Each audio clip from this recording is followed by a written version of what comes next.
What's up YouTube, back with another video, and today I'm going to go over 5 plays in the Hawks playbook. I will also leave the names of the plays in the description below, so with that being said, let's get into it. The first play is the Fist 19 drag. You can call this for anybody that has pick and roll point or pick and roll ball handler priority. And if you don't know what play priorities are, I'll leave a link to a video in the description. It's from 2K19, but it's exactly the same this year. And this play is not really designed to get you a particular shot, but you could get opportunities for layups or lobs, mid ranges, and even threes, depending on how the defense guards it. So right here, I call it for Trae Young, and he's going to start with the ball on the wing. Then he's going to run through 2 screens, and from there, you just take what the defense gives you.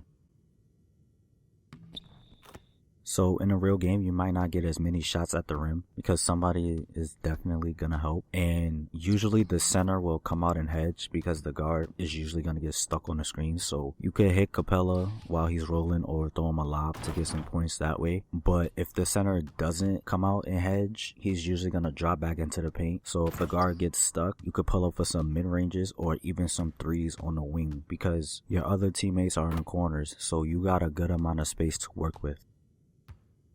Also, Trae Young has the Pro 3 moving hesitation animation, and if you play Park, you've probably seen it or even used it, but it's one of the most popular hesitation animations on the Park because you can use it to quick stop pretty effectively, and quick stopping is basically how it sounds. It's stopping really fast to set your feet so that you won't take a fading shot, because you know, like when you're moving and you stop and you can let go all of the buttons and shoot the ball, but the game still makes you fade for some weird reason. But if you actually wait to set your feet, then the defender is back in your face. Quick stopping would help you avoid taking fading shots when you're not trying to. And another thing about Pro 3 is that you can keep spamming it, so your defender has no clue when you're about to shoot the ball, and you're able to shoot the ball so fast that your defender has almost no time to react and contest, which is highly annoying to play against on the Park. But I've never used it in Play Now with the real players, so I don't know how effective it would be in that situation. The next play is a quick 52 pin. You can call this for anybody that has 3-point priority and is designed to get you a 3 at the top of the key.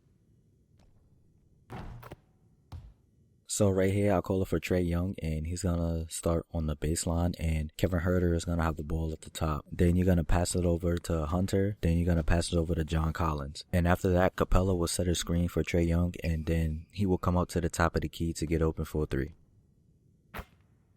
So this play it's okay. So you won't get wide open shots consistently, but you'll probably get enough space to shoot, especially with Trae Young because he has gold quick draw as well as gold dead eye. So he doesn't really need too much space. But if you call this for anybody else that has a slower release or not as many badges, I don't know if it'll work a lot. And another thing about this play is, depending on who you call it for, they might stop for a mid-range instead of a 3, because I practiced it with John Collins and he actually stopped like around the mid-range area after coming off the screen. So I don't know if that has to do with tendencies or ratings, but some people will go for the 3 and others will go for the mid-range. The next play is the quick 42 pin. You can call this for anybody that has 3-point priority and is designed to get you a 3 on the wing.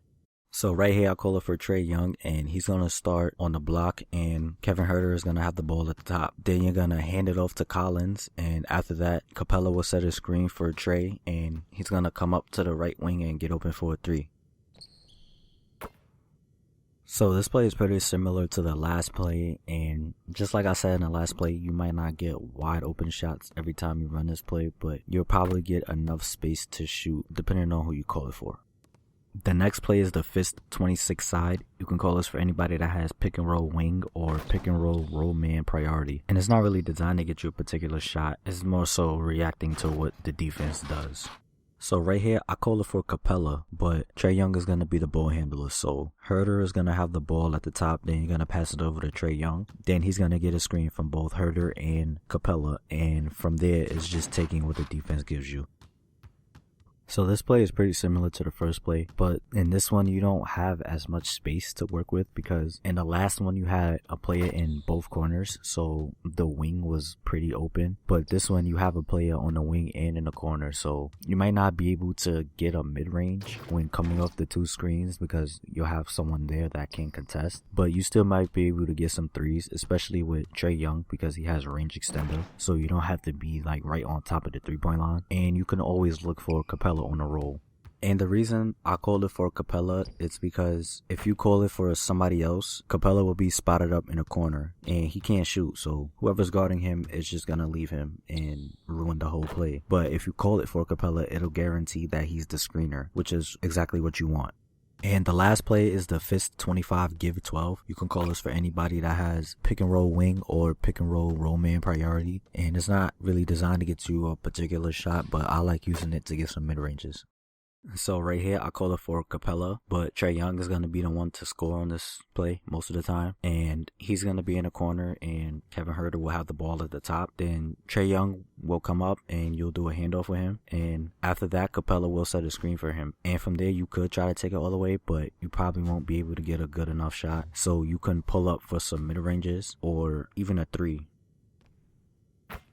So just like the last play, I call it for Capella because it guarantees that he'll be the screener, because if you call it for somebody else, they have him spotted up in a corner and you don't want that. And I also remember going over this play in the Clippers playbook, and I really liked it for Kawhi because he had really high mid-range attribute and he had badges like Hot Zone Hunter and difficult shots. So it's pretty much the same situation for Trae Young, even though he has cold zones in the mid-range, but it's not really a big deal. And he also has gold difficult shots, so as soon as you come off the screen and you're at like the elbow area, you can just do a fader and it'll go in like a good percentage of the time, and you won't really need to do the whole quick stop thing, but you can still do it if you want. So this playbook is pretty meh, like I don't really like it that much, but I guess it does fit the roster in a way because Trae Young is the only one that can consistently get a shot for himself as well as others, so a lot of these plays revolve around him having the ball and giving him space and making decisions. So I guess it does fit the team in that regard, as well as if you want to use it for another team that has one ball dominant superstar, I guess you can use it, but there's just other playbooks out there that are better. So with that being said, I hope this video helped you. Thanks for watching and stay tuned for more content.